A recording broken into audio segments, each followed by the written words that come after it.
Tago ka dyan. Tingnan nyo guys yung ginawa oh. Bulbo. Pinag-ano dyan oh. Pag nanahimik yung mga anak nyo, alam nyo nang ginagawa. Hiya. Ka. No. Kapal niya no.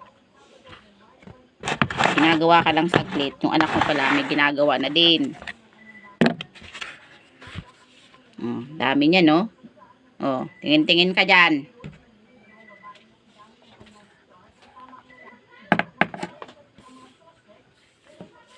Dami-dami mong laruan, di mo kalukutin yan. Mga hindi naman dapat anuhin. Nakalikot mo. Naapa ka pa sa tupper. Inalis ko na nga, nilabas ko na nga yung upuan.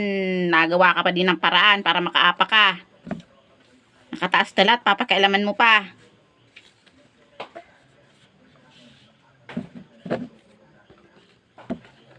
Kakainis.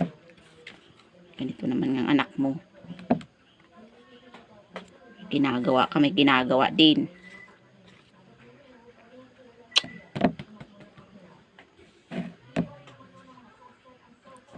Ay, nako. Tago-tago ka dyan.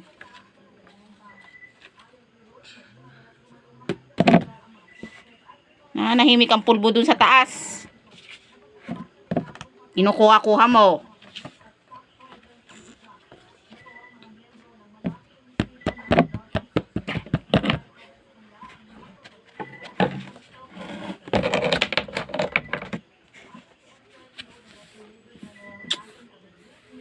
Dami to oh. Pa mapupuno yung lagayan ng pulbo. Halos wala nang laman yung pulbo at nilagay mo na dito lahat. Binubok mo na lahat. Ngayon guys oh. Tingnan mo. Dami. Yan oh. Galing talaga ng anak ko. Diba? Sasabihin, sarap buhay.